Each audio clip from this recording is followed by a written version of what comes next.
अपना पैसा पानी की तरह बहा रही है और ना आगे देख रहे ना पीछे देख रहे। गुनाहों के काम में शैतान ऐसा मुब्तला करता है और ऐसा समझाता है कि बेटा खर्च कर, अल्लाह बहुत बड़ा है। और वही नेकी का काम आ जाए तो 1 रुपया भी फ़कीर को देना मुश्किल हो जाता है। साइल को, मांगने वाले को देना, दीन के लिए देना, किसी मदरसे के लिए देना, किसी गरीब को देना मुश्किल हो जाता है। आदमी 100 मरतबा सोचता, 100 रुपये देना, 200 रुपये देना, और गुनाह के काम में 2000 भी उसके लिए आसान है। तो यही हुआ कि इन 4 चीज़ों में अल्लाह हमारी हिफाजत फरमाए। शैतान ने हमें मुब्तला कर दिया और हमारे पैसों को उसमें लगा दिया।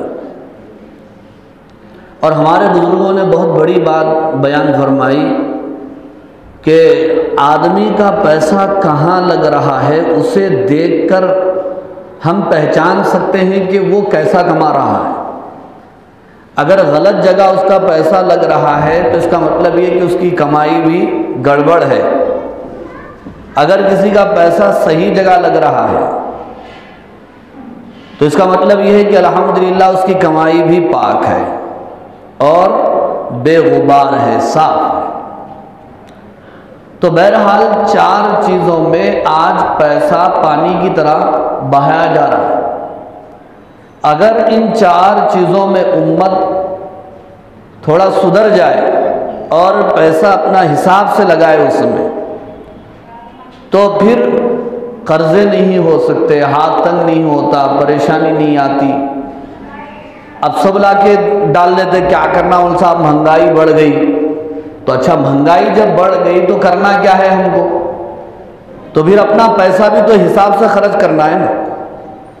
सब ला के डाल दिए लॉकडाउन के ऊपर, लॉकडाउन है ना उन साहब, इसलिए हाथ तंग हो गया।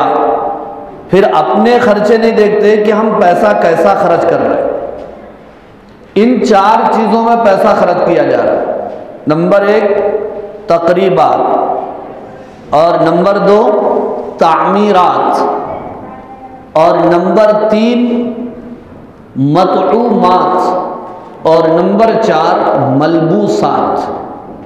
तकरीबात कहते हैं दावतों को, और दावतों में बच्चे की पैदाइश से लेकर मौत तक की दावतें हैं। दावतों की कतार अंदर कतार है, दावतों की एक लाइन है, लाइन। ये दावत में से निकले वो दावत में, वो दावत में से निकले और एक दावत में, सुबह दावत, शाम में दावत। ये कहीं की दावत है भाई छठी की दावत है, ये कहीं की दावत है अकीक़े की दावत है, ये कहीं की दावत है छिल्ले की दावत है, ये कहीं की दावत है खतना खुशी की दावत है, और ये कहीं की दावत है बर्थडे की दावत है। बर्थडे भी कोई दावत है, कोई तकरीब है, इस्लाम में उसका कोई सबूत है? 1,24,000 अंबिया इकराम तशरीफ लाए, जैसा कि हम कहते हैं किसी नबी ने किया हो ये काम, या किसी सहाबी ने किया हो बर्थडे, किसी वली ने किया हो, किसी आलिम और मुफ्ती ने किया हो। अगर कोई कर रहा है भी तो हमारे लिए वो दलील नहीं है। हमारे लिए दलील क्या है? लक़द कान लकुम फी रसूलिल्लाहि उस्वतुन हसना। हमारे लिए नमूना हमारे नबी, हमारे पैगंबर, हमारे रसूल हैं। अगर आप मुझ जैसों को देखेंगे तो फिर गुमराह हो जाएंगे। इसलिए कि मासूम तो अंबिया होते हैं, उनको देखकर अपनी जिंदगी गुजारना है। फिर उसके बाद रस्मों की दावत, सुक्का रस्म, कच्चा रस्म, वहीं पे बात पूरी नहीं होती। फिर कहाँ पौमेस का रस्म, फिर उसके बाद शादी से 8 दिन पहले हल्दी मेहंदी की दावत, फिर उसके बाद सांचक की दावत, फिर बारात की दावत, फिर वलीमे की दावत, फिर पहली जुमा की, दूसरी, तीसरी, सरती जुमा की, फिर उसके बाद डिलीवरी फिर शुरू, सिलसिला छट्टी चिल्ला। और इसमें सिर्फ दावत ही नहीं, साथ में रस्में हैं, रिवाजात हैं। अल्लाह हिफाजत फरमाए, मुख्तलिफ खराफात हैं, मुख्तलिफ इसमें अपनी तरफ से मनगढ़ंत चीजें। हम दावा तो करते हैं नबियों को मानने का, दावा तो करते हैं रसूलों और पैगंबरों को मानने का, उन पर ईमान रखने का। हम कहते हैं हमारा ईमान अल्लाह पर है, हमारा ईमान रसूल पर है, हमारा ईमान आखिरत पर है, हमारा ईमान कुरान पर है, हमारा ईमान इस्लाम पर है, ईमान पर है, बुखारी पर है, मुस्लिम पर है, तिरमिजी पर है, अबू दाऊद पर है, हदीस की किताबें हैं ये। लेकिन कौन है जो हदीसों को देखकर चलने वाला हो, सुन्नतों को देखकर अमल करने वाला हो, नबी की जिंदगी को देखकर अमल करने वाला हो, सहाबा की सीरत को, सहाबा की सूरत को, सहाबा के अमाल को देखकर पूछकर जिंदगी गुजारने वाला। अभी तकरीबात की बात, दावतों की बात, रस्म में आप ले लीजिए, बेशुमार खराबियां उसके अंदर। कच्चा रस्म, सुक्का रस्म, इसको अरबी में खितबा कहते हैं और उसका मतलब है निकाह का पैगाम देना। और उसका सबूत इस हद तक है कि लड़का या लड़की में से, या लड़का ही या लड़के वाले ही लड़की वालों को निकाह का पैगाम भेज दे कि हम आपकी बच्ची से शादी करना चाहते हैं। बस ये है रस्म, ये है खितबा, ये है मंगनी, ये है पैगाम निकाह, बात खत्म हो गई। अब उसमें तुम क्या डाल रहे हैं तो हम क्या डालना। अरे रस्म में भी बरी लेके आ रहे, कहां से? लड्डुओं से, फ्रूटों से, मिश्रियों से, पान से, छालिया से, कत्थे से, चूड़ियों से, चप्पलों से। अब पूरे सामने जमा के मुफ्ती साहब अल्लाहुम्मा खैर दुआ कीजिए। आपकी दुआ के बगैर तो काम नहीं चलता, दुआ कीजिए आप। फिर अंदर ले जाके क्या क्या देखते हैं, उसके ऊपर क्या क्या नामा रखते हैं। हक बात कहने दीजिए और समझने की कोशिश कीजिए। मर्द हजरात की जिम्मेदारी है। आज उम्मत पर इतना हाल आया और हम दुनिया में इतने मजलूम हो गए और दुनिया में हम इतने कमजोर हो गए, लेकिन अपनी जो पुरानी रविश है, पुरानी चाल है, उसे छोड़ने के लिए तैयार नहीं। लॉकडाउन में अल्लाह ताला थोड़ा बता दिए कैसा जाके रस्मा कर लेके आ रहे थे। नहीं, कहीं को रस्म हालात अच्छे नहीं है, लॉकडाउन नहीं है, कर लेंगे खाली शादी में। उधर से 25 आदमियां, इधर से 25 आदमियां, वो भी चोरों के जैसा जा रहे थे। हुकूमत को मालूम हो गया, पुलिस को मालूम हो गया, पकड़े गए तो परेशानी। बात जगह पकड़े भी गए, केस भी हो गए, इनसे उनसे बोल के छुट के भी आ गए। अगर हम कुरान की नहीं सुनेंगे, अल्लाह की नहीं सुनेंगे, नबी की सीरत को जिंदा नहीं करेंगे, नबी की सुन्नतों को जिंदा नहीं करेंगे, अल्लाह हम पर हालात लाते रहे, अल्लाह ताला हम पर हालात लाते रहे। अब तो लॉकडाउन में 25-50 गए होंगे, ऐसे भी हालात आ सकते, अल्लाह माफ फरमाए, शादियां भी नहीं कर सकते। 6 महीने तक लॉकडाउन, उससे भी ज्यादा तक लॉकडाउन हुआ, मगर अल्लाह का एहसान, हम चीखते रहे, पुकारते रहे, दावतें देते रहे, समझाते रहे, लेकिन कोई सुनने के लिए तैयार नहीं था। मगर अल्लाह की लाठी बेआवाज होती है। जब ऑटोमेटिक लोग सीधे हो गए थे, तो अब काम ये था कि हमेशा के लिए सीधे हो जाना, नहीं हो जाना। जैसे ही लॉकडाउन खत्म हो गया, फिर शेरा रोड के ऊपर आ गए, वही पुदीने का हार गाड़ी के ऊपर, गाड़ी को पिना के वही नाचना, वही थड़कना, वही नाच गाना आज भी हुआ नहीं हुआ। और बड़े ताज्जुब की बात है, किसी आदमी के सामने नाच रहे, दूल्हे के सामने नाच रहे, तो बात समझ में आती, दूल्हे मियाँ है, इंसान है, नाचे तो खुश होते होंगे, वो भी गलती है, लेकिन एक बात समझ में आ रही, मगर पुदीने का हार गाड़ी के ऊपर रख के वो पुदीने के हार के सामने ये समझदारा नाच रहे, तो पुदीने के हार को क्या समझ में आ रहा था? आप बोलो, पुदीने के हार को क्या समझ में आ रहा? पुदीने के हार को कुछ समझ में आ रहा, बोल कि ये नाचने वालों को कुछ समझ में आ रहा नहीं। डालिए गुड़म्बा, हो गई अकल खत्म, पुदीने के हार के सामने नाचना शुरू। फटाखे मारने वाले फटाखे मार रहे, नाचने वाले नाच रहे।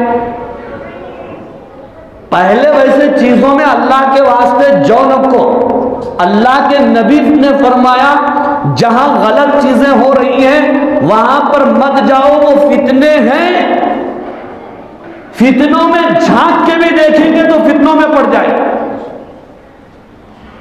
हक बात यह है बुजुर्गों और अजीज दोस्तों, जहां अल्लाह की नाफरमानी हो रही हो, गुनाह हो रहे हो, नाच गाना हो रहा हो, ऐसी दावत में शिरकत भी जायज नहीं है, जाना भी जायज नहीं है। चाहे वो कोई भी जा रहे होंगे, कोई आलिम जा रहे होंगे, कोई मुफ्ती जा रहे होंगे, चाहे मैं भी जा रहा हूंगा, गलत को गलत बोलना, सही को सही बोलना जायज नहीं है। उस ऐसी शादियों का बायकाट करो। इतना परेशान है, इतने हालात आए, फिर भी हम जो है सुधरने और संभलने के लिए तैयार हैं। शैतान जब दुनिया में आया, इब्लीस, तो उसने अल्लाह से अर्ज किया, है अल्लाह आपने मुझे अपने दरबार से निकाल दिया, अब मुझे दुनिया में कोई मकाम चाहिए, कोई ठिकाना चाहिए। तो अल्लाह ने कहा कि तेरा ठिकाना हम्माम है, गुस्ल खाने तेरा ठिकाना रहेंगे, बैतुल खला तेरे ठिकाने। इसलिए हदीस में दुआ जो है बैतुल खला में जाने की क्या है, पढ़ते दुआ, सीधा आया तो भागते दल के दरवाजा लगा लिए बैठ गए, फोना कर लेते, वहां भी गेमा खेल रहे अंदर जाके, वहां भी फ्री नहीं है, फोन में लगे हुए वहां। अल्लाहुम्मा इन्नी अऊज़ु बिका मिनल खुबुसी वल खबाइस, अल्लाह ये हम्माम खानों के, बैतुल खलाओं के खबीसों से मेरी हिफाजत फरमा। ये दुआ है, दुआ पढ़ के जा रहे हैं अपन, ना अपन पढ़ रहे, ना बच्चों को तालीम दे रहे, ना बच्चों को सिखा रहे, निकलने के बाद भी दुआ पढ़ना है। तो ये दुआ जो बंदा पढ़ेगा, किताबों में लिखा हुआ है अल्लाह ताला उसकी हिफाजत फरमाएंगे। किससे? बैतुल खला के खबीसों से, हम्माम खानों के खबीसों से। बैतुल खला में जाना है, सुन्नत तरीका दुआ पढ़ के जाना, उल्टा पैर रखना, सर ढाक के जाना, बाला खुले भी रहे तो शयातीनी असरात होते। हमारी माया और बहनें सुनने के लिए तैयार नहीं है, सर खुला रख के फिर रहे, फिर असरात हो जाता। तो अल्लाह ताला ने इब्लीस को दुनिया में मुकाम क्या दिया? उसका घर कौन सा है? बैतुल खला, हम्माम वाला उसके घर है, वो वहां पे बैठता है वो। इसलिए किसी ने मुझे बताया कि आजकल घरों में जितने लड़ाई झगड़े हो रहे हैं, असरात हो रहे हैं, और ये जो शिकायतें पैदा हो रही है पहले नहीं हुई थी, इसलिए कि आजकल घरों में खुद बैतुल खला बनाए जा रहे हैं। ये अटैच बाथरूम, बैतुल खला बोले तो गंदा दिखता है, अंग्रेजी में बोलना, अटैच बाथरूम बोल तो कुछ भी नहीं दिखता। वहां बैठ के अपना मुकाम बना के, अड्डे बना के शैताना वहां से हमला करता, अटैच बाथरूम से। हमारे नबी के जमाने में कैसा था? अब आदा फिल मजहब, जब हमारे नबी को जरूरत आती तो आप जरूरत से फारिग होने के लिए अपने घर से बहुत दूर चले जाते थे। अपने घर से बहुत दूर निकल जाते थे। एक जमाने में हम भी तो जाते थे ना। आज भी गांव में बैतुल खला कहां होता है? बैतुल खुला, जाओ पूरा खुले में। तो गंदगी जितना दूर होगी घर उतना महफूज रहेगा। तो अल्लाह ने कहा कि तेरा मुकाम दुनिया में क्या है? बैतुल खला, हम्माम खाने। फिर इब्लीस ने अल्लाह से अर्ज किया कि अल्लाह मुझे अपने चबूतरे चाहिए, अपनी महफिलें चाहिए। आजकल हमारी महफिलें क्या है? हमारी औरतों की महफिलें, घर के चबूतरे, सीढ़ियां है नहीं है। अरे भाई, घर के अंदर उतना अच्छा घर बने, बेडरूम है, हॉल है, किचन रूम है, वेटिंग रूम है, फला रूम है, ये सब है। पूरे रूमा छोड़ के घर नहीं है जैसा कट्टों पे बैठना और सीढ़ियों पे बैठना जरूरी है क्या? बोलो।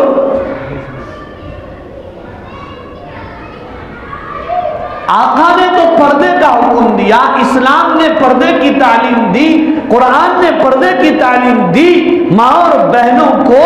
फिर हम इस तरह बैठेंगे तो बेपर्दे की होगी नहीं होगी? ना मर्द हजरात इस तरह करें, ना माँ और बहन। तो शैतान इब्लीस ने कहा कि मुझे अड्डे चाहिए बैठने के लिए, मेरी महफिल चाहिए। तो अल्लाह ताला ने क्या फरमाया? तेरी महफिल बाजार है। इसलिए हदीस में आता है ना कि बाजार अल्लाह ताला को सबसे ज्यादा नापसंदीदा जगह। और हम घर से निकलेंगे सीधा बाजार में, घर से निकलेगी सीधा होटल में, घर से निकलेगी सीधा रोडों पे। ये शयातीनी अड्डे। उसके बाद इब्लीस ने कहा कि ऐ अल्लाह मुझे खाने का सामान भी चाहिए। तो अल्लाह ने बयान फरमाया तेरे खाने की चीजें वो हैं, हर वो गिज़ा है, हर वो खाना तेरी गिज़ा है जिस पर मेरा नाम ना लिया जाए। तो हम बिस्मिल्लाह नहीं पढ़ेंगे तो वो गिज़ा किसकी हो जाएगी? शैतान की गिज़ा बन जाएगी। इसलिए बिस्मिल्लाह नहीं पढ़ते, वो खाने में बरकत भी नहीं होती, उसमें शैतान शामिल हो जाता है। ये पक्की बात है, तजुर्बे की बात है। बाज बुजुर्गों ने शैतान को देखा है उस प्लेट में खाते हुए जिस पर बिस्मिल्लाह नहीं पढ़ा गया था। बिस्मिल्लाह व अला बरकतिल्लाह। तो फिर शैतान बोलता है बस ये खाना हम नहीं खा सकते। फिर इब्लीस ने कहा कि अल्लाह मुझे पीने की भी चीजें चाहिए। तो अल्लाह ने बयान फरमाया तेरे पीने की चीजें हर नशा आवर चीज, नशे में लाने वाली चीज, वो तेरे पीने की चीज है। चाहे नाम उसका कुछ भी रख लियो, मगर नशा उससे पैदा हुआ। वो है शराब, वो है शैतान की गिज़ा, वो है शैतान के पीने की चीज। नाम कुछ भी रख लियो, क्या क्या नाम रख लेना, बदल बदल के फला फला फला। ये शराब और नशा तो उम्मुल खबाइस है, बुराइयों की जड़ है। नमाज कबूल नहीं होती है नशा करने की वजह से। नशे की वजह से सेहत और अकल खत्म हो जाती है। उसके बाद इब्लीस ने कहा कि ए अल्लाह मुझे लोगों को दावत देने के लिए, लोगों को मेरी तरफ बुलाने के लिए, लोगों को मेरी जालों में फंसाने के लिए कोई चीज चाहिए, कोई हथियार चाहिए, कोई असलिहा चाहिए। तो अल्लाह ताला ने बयान फरमाया कि बुलाने की चीज वो नाच गाना मौसीकी, ये तेरी बुलाने की चीज है। नाच गाना जहां होता हो, मौसीकी जहां चलती हो, वो शैतान की दावत है। कैसी दावत है? नहीं सुनने वाला भी सुनना शुरू करता, नहीं नाचने वाला भी नाचना शुरू करता, या हम बयान करें तो ऊँघने लगते, वहां उन्हें नाचना शुरू करा तो देखो कैसे टाइट हो जाते, उन्हें जिधर झुका इन्हें भी इधर झुकता हो, देखो तुम नाचने वाला। वहां कोई सोने वाला, ऊँघने वाला, सुस्त काहिल नजर नहीं आएगा। और यही नाच गाने आज दावतों में हो रहे हैं, पटाखे फोड़े जा रहे हैं, नाच हो रहा है, गाने हो रहे हैं, औरतों को नचवाया जा रहा है, बेपर्दगी की जा रही है, अल्लाह और उसके रसूल के अहकाम तोड़े जा रहे हैं।